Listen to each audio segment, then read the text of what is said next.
mañanita de San Juan, agarrado a su caballo. Bueno, esta es una licencia personal que me he permitido. Es el primer romance que yo recuerdo haber aprendido y haber cantado. Se lo escuché a mi hermana, que se lo escuchó a mi madre, que a su vez se lo escuchó a su madre, a mi abuela. Y esa es la manera que hemos tenido hasta hoy, hasta el día de hoy, de conservar nuestra tradición. Una tradición de la que es guardián, uno de nuestros guardianes de esta tradición, cultura popular, bueno, de tantas cosas que vamos a intentar repasar.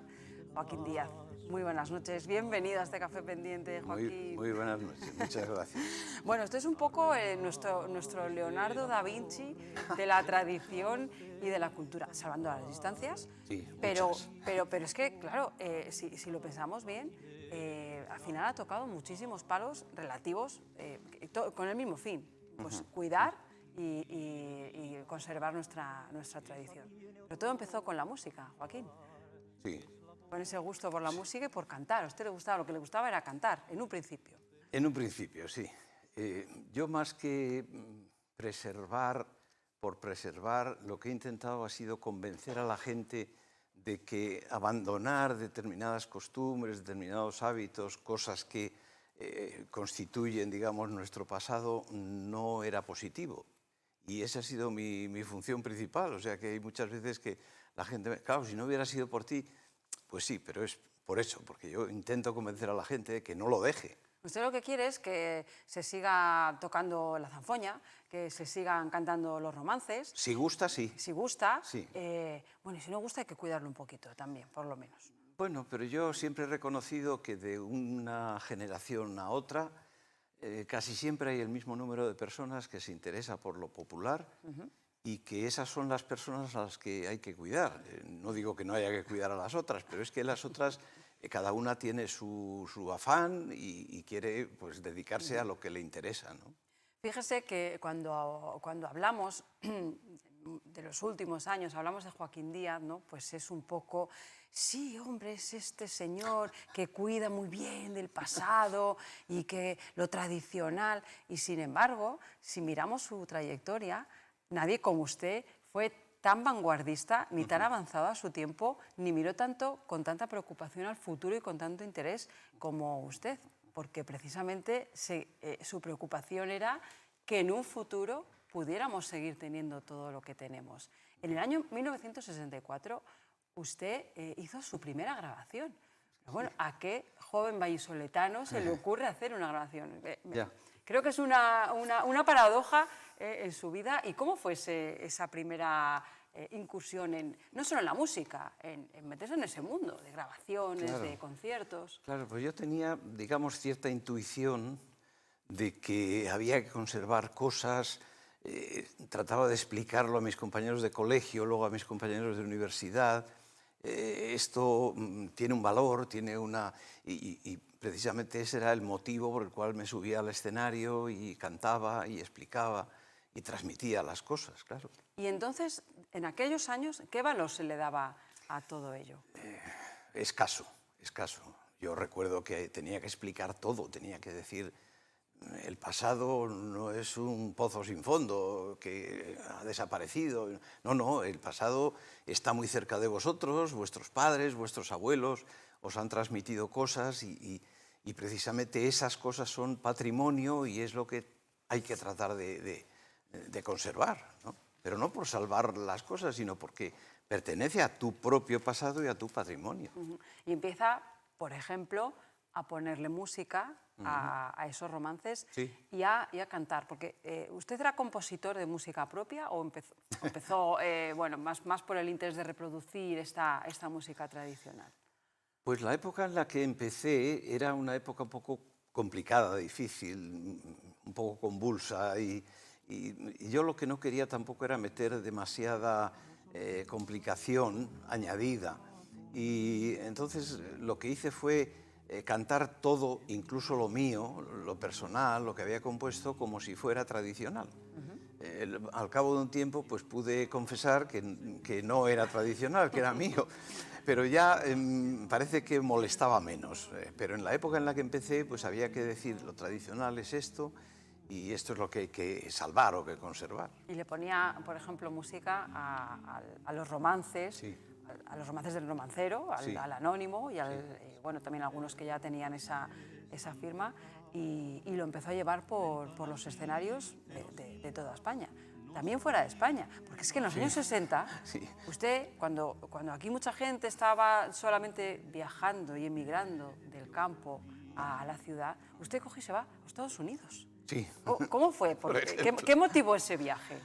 Bueno, el primer viaje lo motivó que en aquella época la Fundación Fulbright hacía unos viajes para promocionar Estados Unidos entre los estudiantes disidentes. Nos llamaban líderes y tal. Y entonces hacía unos viajes, nos llevaba a Estados Unidos, nos enseñaba Nueva York, Washington, en fin, todo lo interesante que podía tener el país. Y nosotros se supone que íbamos a aprender, íbamos a saber lo que eran los sindicatos, íbamos a saber... Claro, le iba a decir, ¿aprender inglés? No, aprender inglés más... inglés más o menos sabíamos todos, un poquito, pero se Aprender más cosas. aprendía más. Y efectivamente, pues yo recuerdo que incluso en el primer viaje a Washington tuvimos una conversación recién salido del Senado con Bob Kennedy. Nos presentaban a gente muy interesante y siempre, pues como eso, como estudiantes un poco díscolos. Allí también, bueno, pues en esa época también tuvo oportunidad de conocer, tenía una afición y tenía una motivación que era la música, y además pudo conocer bueno, grandes nombres de la música de aquellos años ahí en Estados Unidos. Música que de alguna manera también se trajo un poco para España, unas influencias.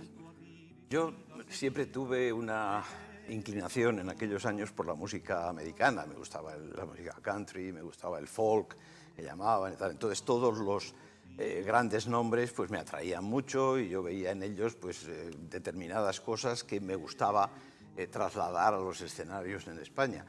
Entonces pues conocí a Pete Seeger, que principalmente fue con el que más amistad tuve y con el que más relación, y aprendí, la verdad es que muchas cosas.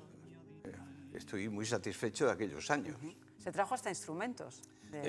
Siempre me venía, además, como en la aduana te registraban y tal, pues yo lo que hacía era en el avión pisotear la funda para que pareciera vieja.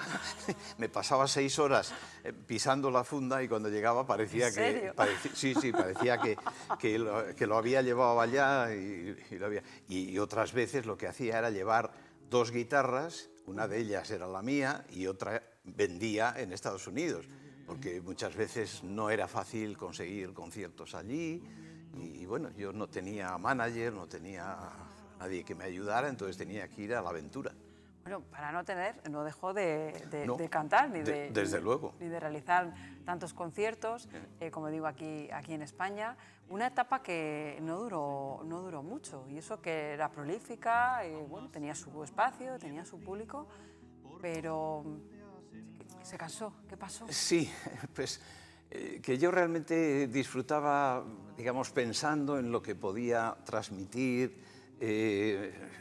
Hay un ejemplo muy típico, y el otro día lo he escuchado, que es el de Leonardo da Vinci, cuando se pasaba horas y horas sin pintar el fresco de la Sagrada Cena, ¿no? Entonces un día se acercó el abad del convento y le dijo, creo que usted trabaja poco. Y le dijo Leonardo, yo trabajo cuando pienso. Luego voy y doy 2 pinceladas, pero lo más importante es cuando pienso, Es ¿no? saber lo que se va a pintar. Exactamente. Eso era lo que yo hacía.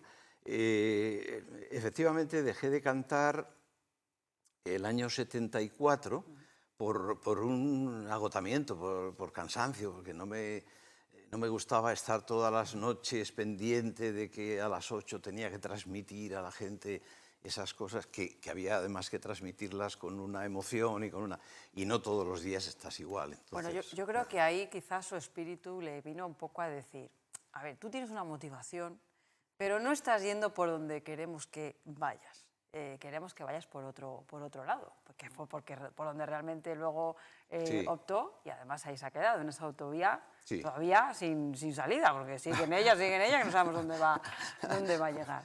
Y fue cuando empezó, digamos que bueno, pues determinó hacer esa búsqueda, esa investigación, esa labor de la que ha hecho gala hasta el día de hoy. Y entre otras cosas, por ejemplo, se dedicó a buscar esos informantes, que se llaman, en este trabajo etnográfico, para buscar el origen de todos esos romances, de todos esos cantares, bueno, qué fue lo que encontró, qué fue lo que vio. Creo que ese trabajo de campo es apasionante. Mira lo que tengo aquí, Sí. porque Felicidad. una de esas labores, Sí. no solamente iban ustedes con el magnetófono para grabar esa canción y que quedara registrada, que no desapareciera de la tradición oral. Bueno, aquí además tenemos la imagen. Hemos Sí, podido claro. tener Es ese difícil porque yo realmente cuando iba a buscar cosas a los pueblos, pues como no fuera con otra persona, a veces iba, por ejemplo, con un amigo y compañero periodista, con José Delfín Val, pero habitualmente iba yo solo. Entonces muchas veces me pregunta la gente que si había fotos, digo, pero ¿cómo iba a hacer todo al mismo tiempo? No, y no había posibilidad de selfies ni ninguna cosa de esas, ¿no? O sea ¿Qué hubiéramos hecho hace 40 años con todo lo que hay ahora? Ya. Yo sé que Bueno, lo ha pensado. Sí, son medios.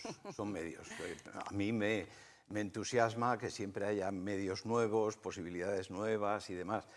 Pero lo importante es eso que decía antes de Leonardo, es decir, pensar las cosas y esa gente que me ha dado tantas tardes extraordinarias de su vida, porque lo que contaban era la vida entera, ¿no? Pues para mí han sido en fin, como mis padres, mis maestros y la gente con la que más he disfrutado. Fíjese que es muy significativo porque alguna vez ha contado cómo iba a ver a estas personas, por lo general ya mayores, en este caso no lo era tanto, pero en general la gente muy mayor, que es la que conserva esa tradición, y pasaba la tarde con usted y salía encantado porque decían, es que pues he podido hablar, le he podido contar mi vida, y sus hijos estaban muy atónitos porque decían, pues no hemos oído cantar esto nunca, porque no le habían escuchado, porque ya hace 40 años se hablaba, y usted lo puede constatar,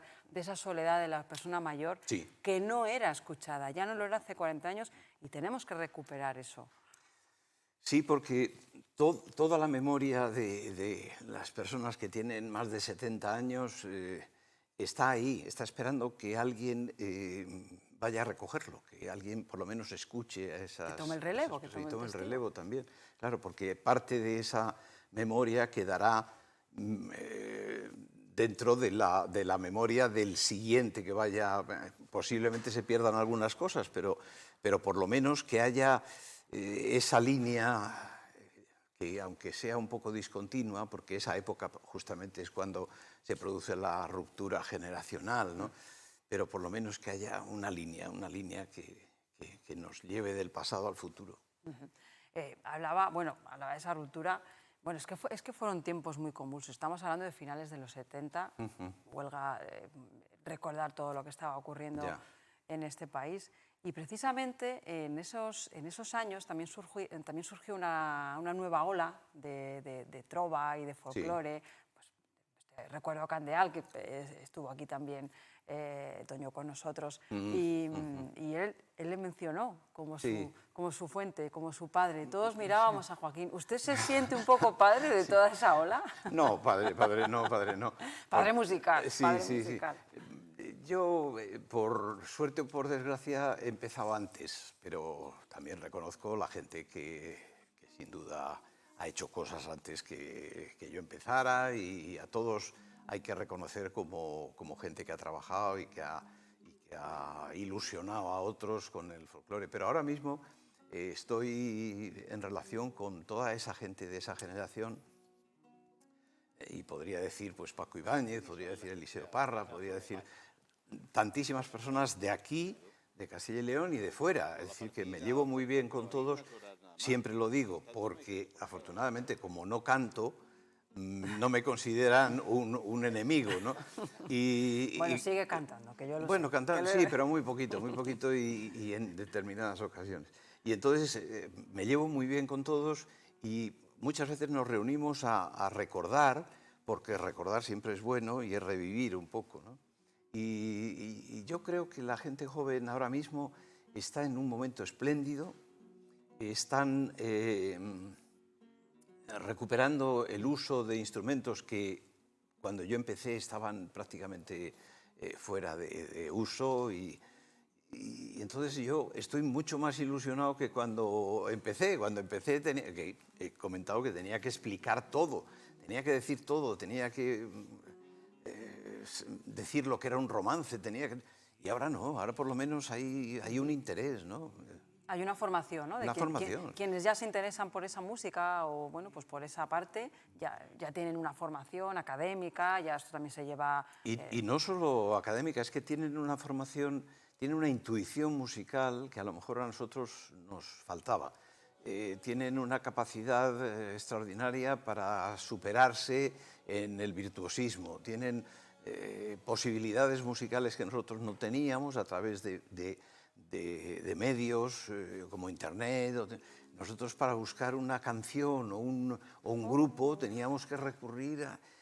Yo qué sé, era dificilísimo y ahora mismo pones la palabra, pones el nombre del grupo y aparece todo. Maravilloso, ¿no? Es increíble, increíble. A lo mejor no aprendes más que entonces, pero los medios están ahí. Desde luego, desde Depende luego de mano ti, está. claro. Luego hay que tener tiempo para leerlo todo, para ver todos los Para vídeos. entenderlo, para asimilarlo, comprenderlo y dominarlo. Bueno, y en ese trabajo de recopilar y de investigar, que era lo que realmente a usted le gustaba, es cuando empieza a dar forma a un proyecto, porque claro, todo eso había que ordenarlo, había que salvaguardarlo, había que ponerlo en algún lugar, y es cuando se cruzó Urueña Sí. por el camino. ¿Fue casualidad que se instalara allí, que instalara allí su museo, la fundación, o estaba buscando un sitio? Sí, Bueno. yo estaba buscando un pueblo, porque a mí siempre me había gustado la vida en los pueblos y me gustaban sitios pequeños, sin prisas, demasiada aglomeración de gente. Yo buscaba algo determinado, ¿no? Y ya había empezado a crear lo que se llamó durante mucho tiempo Centro Etnográfico de Documentación, es decir, un lugar en el que cupieran todas esas recopilaciones y muchos otros documentos. Entonces surgió la posibilidad, con ese deseo de buscar un pueblo, surgió la posibilidad y vino de la mano del presidente de la Diputación entonces de Valladolid, Francisco Delgado, que me dijo, oye, hay una casa en Urueña.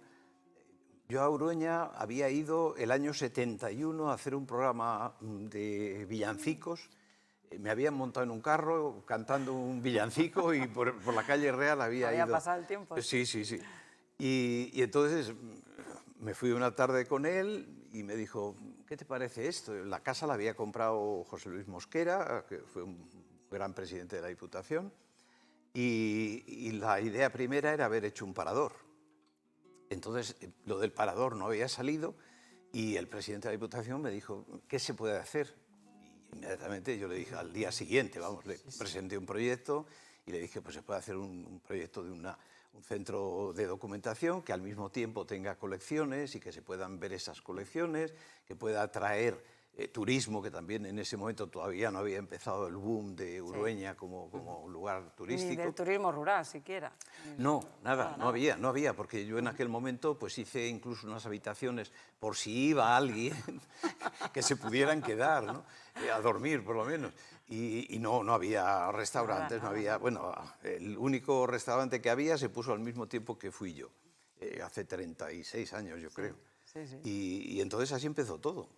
Y ahí, ahora mismo, bueno, cuando hablamos de museo etnográfico y de centro de documentación, hablamos de que podemos encontrar de todo, cualquier cosa que hable, que documente nuestra tradición. Hablamos de libros, de escritos, de instrumentos. ¿Qué otra cosa más podemos encontrar? Pues en este momento hay como 50.000 entre libros y documentos estamos esperando que se inicie la obra de una biblioteca que pueda contener todo eso. Hay como 250.000 archivos sonoros. Hay instrumentos musicales, pues posiblemente en la colección haya 3.000, de los cuales se exponen 500. Hay pliegos de cordel, es una colección de 9.000 y pico pliegos, 4.000 aleluyas y estampas, o sea, todo es por miles, todo es por miles. Es la vida entera Sí. de un pueblo entero, Sí. cuando hablo de pueblos, del pueblo pues, castellano y de alrededores, y les siguen llegando, porque Sí. aceptan, o bueno, de alguna manera, hasta que puedan, o en qué medida. Porque claro, todo el mundo se acuerda de usted, encuentra algo y algo en casa, a lo mejor un legajo, a lo mejor, Sí. y lo llevan al centro. Sí. Es increíble. Hay mucha gente, afortunadamente, que después de ver el centro y el museo, pues reconocen que puede ser importante y entonces se acuerdan de que tienen un instrumento que su abuelo usaba, pero que ya ellos no saben dónde está, pues voy a buscarlo y así empieza todo. ¿Y hay todavía hay fondos? ¿Todavía piensa usted que hay en las casas, en los pueblos? Pues voy a decir que desgraciadamente hay muchísimo. Hay mucho. Desgraciadamente. Digo desgraciadamente porque es muy difícil salvar todo, ¿no? Le iba a preguntar, ¿cuál es el futuro de la tradición? Pues el futuro es mantener, digamos, preservar y luchar porque no se pierdan más cosas. Eso podría ser una de las funciones principales que podemos tener nosotros desde allí. Ayudar a que la gente valore todo ese material, todo ese patrimonio, y luego, en la medida que nosotros podemos, pues ayudar también a enfocarlo e incluso a catalogarlo y ponerlo a disposición de otros. ¿Y por qué es importante cuidar de la tradición? Yo creo que más que animar, que también, Sí. ¿por qué es importante? Para saber de dónde venimos, para que no se pierda pues, un recorrido histórico. ¿Por qué? Lo digo por convencer un poco incluso a la audiencia o a cualquiera que piense que tiene un tesoro en casa. Claro. Yo creo que porque pertenece al ser humano. A mí me asusta pensar que hoy día damos mucha importancia a las cosas enormes, a las cosas desproporcionadas, lejos de nuestro alcance, ¿no? Y a mí me gusta la mesura es la medida. La medida del ser humano es todo aquello que tiene alrededor. Hay que reconocer que, por ejemplo, el sistema métrico decimal se inicia a mediados del siglo XIX. Hasta ese momento la gente medía todo por pulgadas, por brazas, por pies, es decir, todo eran elementos del cuerpo humano, cercanos al cuerpo humano, ¿no? Sí. Entonces, para mí... O las medidas de capacidad. Pues, lo mismo. Las arrobas, los telemines, todas estas cosas. Sí, los azumbres. Digo un par de nombres que parece que entiendo mucho, pero... Las cántaras. Por lo que me ha sonado de oír a mí en casa también. Sí. Todavía hay mucha gente que conserva y que sabe, digamos, hacer el cambio de hectáreas a yugadas, por ejemplo, a iguadas. Que la yugada era lo que hacía de trabajo una pareja de bueyes con un yugo en un día. Eso era la medida del tiempo y del espacio. Claro. Hoy día yo creo que hemos perdido la capacidad de medir las cosas. Entonces, eso para mí es preocupante. Yo creo que tendríamos que acercar todo otra vez y aunque tengamos la posibilidad de ir lejísimos, como decía aquel, me parece que era un chotis, decía que te puedes trasladar de Madrid a Nueva York en no sé qué, en muy poco tiempo y decía, ¿y qué haces tan temprano en Nueva York? Como diciendo, bueno, vamos a ver. ¿Qué necesidad? ¿Qué necesidad hay? ¿Para qué? ¿No? Sí, ¿Para qué? Sí. Pues Joaquín Díaz, se nos está terminando el tiempo. Nos vamos a despedir con un poco de música. Yo creo que tenemos ahí música que la tenemos preparada, porque al final yo creo que es un poco la estrella de todas las artes, la que más nos traslada y la que más nos anima y nos ayuda a recordar, que ha hablado y muy bien de ese recuerdo. Qué importante es. ¿Cuántos cantares habrá cantado de todos estos que ha recordado?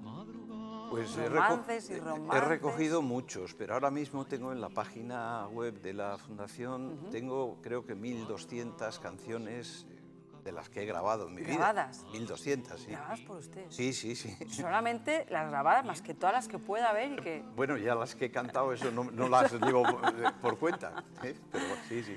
Le echamos de menos en los escenarios, Gracias. señor Díaz. No se vaya usted a pensar. Ha sido un placer Igualmente. poder repasar solo esta parte muy pequeña. Hay muchísimo trabajo detrás, seguro que mucho por conservar. Vamos a intentar que esa semilla quede sembrada y poder seguir recordando y enseñando romances a todos los que vienen y nos van a continuar. Muchísimas gracias, señor Díaz, por haber estado con nosotros. Creo que nos vamos con el Conde Olinos. Como les recibimos, con el Conde Olinos también nos vamos a ir. Les dejamos con este bello romance, apréndanselo, enséñenlo y escuchen. Seguro que nos va a servir a todos. Que nos vemos próximamente en el próximo Café Pendiente. Disfruten de la vida. Adiós. Desde su palacio real, mira, hija, cómo canta la sirena de la mar. No es la sirenita madre, que esa tiene otro cantar. Es la voz del conde Olinos que me canta mi un cantar.